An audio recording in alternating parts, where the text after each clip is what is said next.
What's going on, guys, and welcome back to the channel. So it's been a while since I picked up the camera, not specifically for video wise because I did actually post a video prior to this, but it's actually been a while since I'm picking up the camera now. And we're actually fixing something on the Lexus that I feel like is a problem that I deal with this car.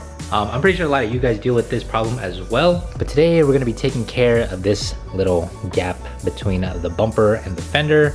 At least with my car, it's actually pretty terrible. You know, from the headlight, it's actually not bad. And then as it goes along to the end of the bumper, it's just pretty bad. The tab here is not broken yet. Actually, I lied. This is broken. So there's no way for me to actually make sure that this stays connected to the fender while I'm driving. Essentially, it's supposed to look like this, but instead, it looks like this. The fender has been pushed up a little bit.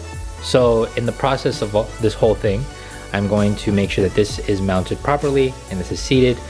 As you guys can tell, it's just like the headlight is underneath the fender, which is actually not good. A solution I have for that is actually bumper tab replacements. I got this specific kit from Mac Lifter Kits. This is not sponsored, so if the product is not good, I'll let you guys know. If the product is good, I will let you know as well.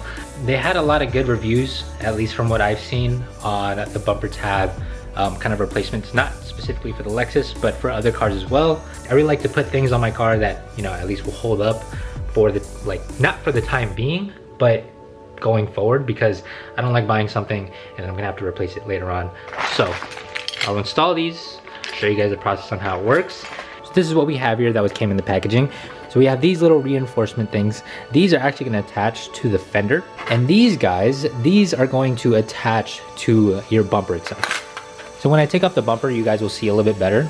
But essentially, this is going to be placed right under where the bumper tabs, as well as the bumper like screw thing is. And we have an epoxy.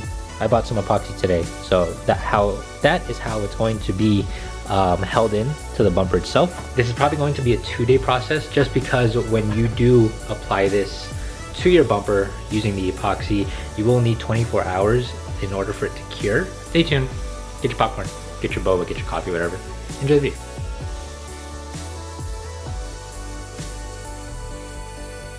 Now that we have the bumper off, you're gonna wanna go to the fender now. You're gonna wanna get the bracket, not the one for the bumper itself, but for the one that's for the fender. There's gonna be 2 that are gonna come in the packaging, and just make sure you get the correct one. You can only get, you know, one wrong and one right with this. Just make sure you get it lined up. It does come with hardware, so you can screw these bolts in. And for the most part, the holes actually do line up, so that one's pretty good. And then the hole on that side is actually pretty good as well. So you can always adjust it if you want it a little lower. You can always go there, or if you want it like right up to the edge, you can go right there as well. But I think I'll probably go in the middle, not super low, not super high.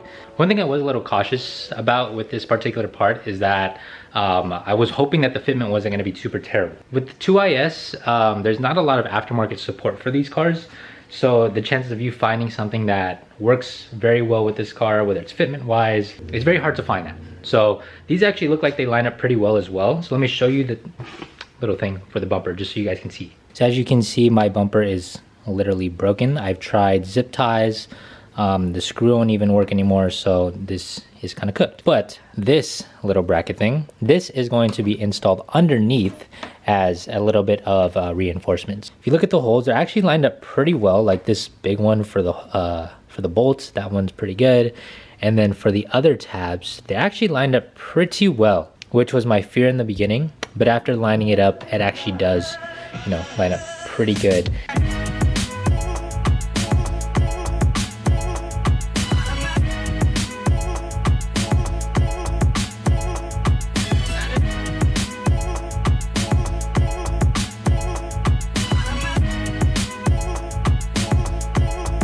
So both fender brackets are now installed on the car. So this one is the driver's side.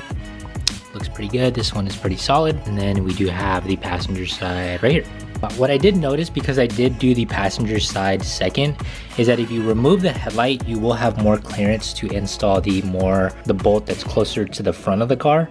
This one, you kind of have, you know, nothing you can really do, but there is enough clearance in the back for you to be able to screw in the nut.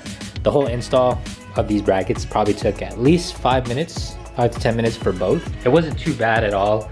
So once you have those in, now we can work on the bumper itself. So before you start going crazy with the epoxy adhesive, you want to go ahead and just mock up the bumper tab reinforcements to the actual bumper itself. The one thing I did notice is obviously you have to use adhesive, right?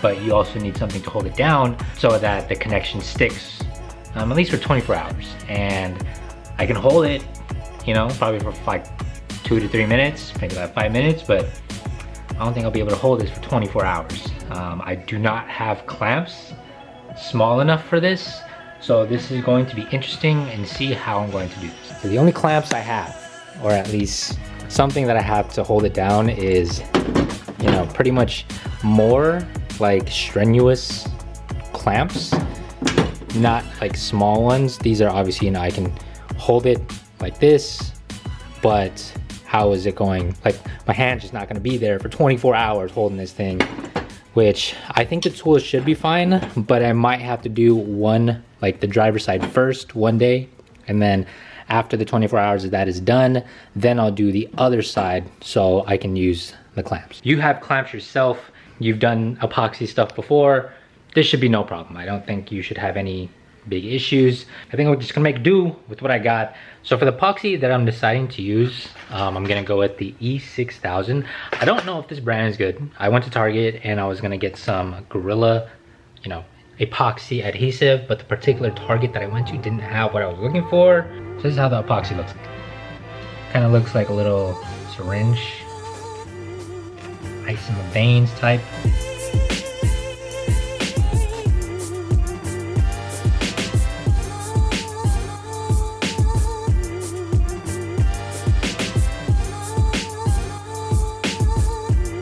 This is my ghetto attempt at clamps. I think it works. I think it looks pretty good. I think it's going to work, but in 24 hours, we will see. Bam! You're probably like, what the hell is that? It looks like freaking Frankenstein did something with the freaking bumper. It's obviously not gonna stay like this, but for 24 hours, this is what I gotta do.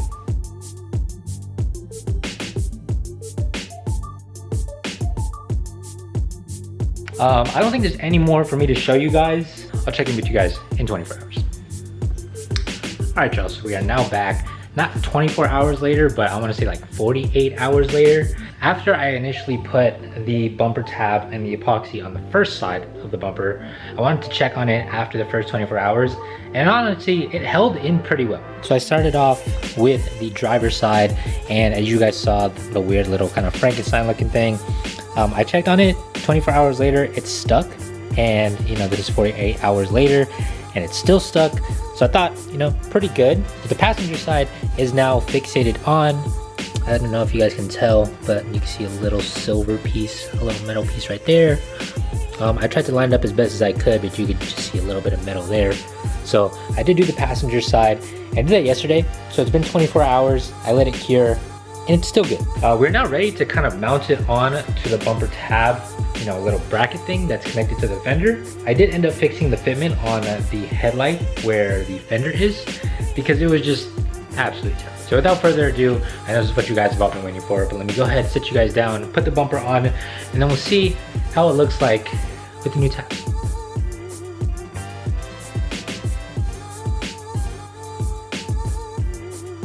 Alright y'all, so we finally now have the bumper tab reinforcements in the car. You guys probably noticed that I'm wearing a different shirt. It's because I waited the next day because it was kind of pissing me off last night because I couldn't understand why the hell the thing wasn't working. So in my knowledge, you know, I'm a very like logical person. I need to understand why and how this is going to work. Some of you might be the same way, some of you might just be like, all right, I just need to install it. But in my mind, there was nothing to really clamp on to the little holes in the bumper. So I was like, okay, this doesn't make any sense. Am I just supposed to kind of force it in? Or am I supposed to do some modifications? What the hell? Long story short, you're kind of just supposed to, it's supposed to work. You're just supposed to kind of just push it in, and the bumper tab reinforcement thing is supposed to connect to the one where the fender is. So let me show you how it looks like, because the fitment's actually pretty good. So if you look at it now, there pretty much is no gap. The gap is pretty much non-existent here. It kind of closed it all in full, which is nice.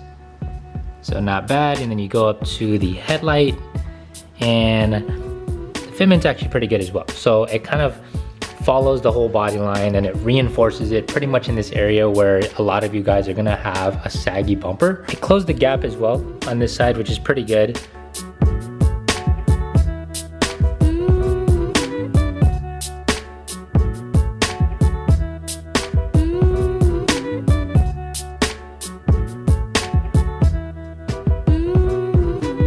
So I didn't do anything special.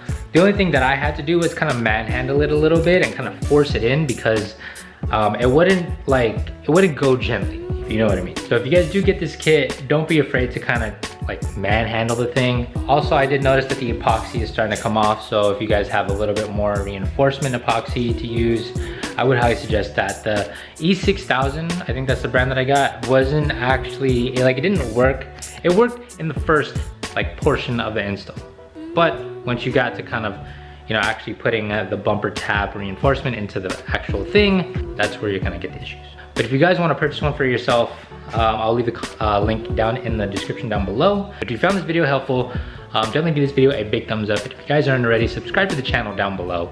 You guys probably noticed that I got a huge box of raised wheels right here. I have new wheels coming on one of the cars very soon. If you guys follow me on Instagram, you guys probably know which car it's going to be going on.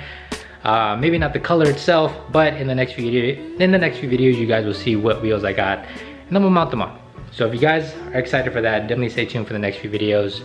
But until then, I'll see you guys in the next video.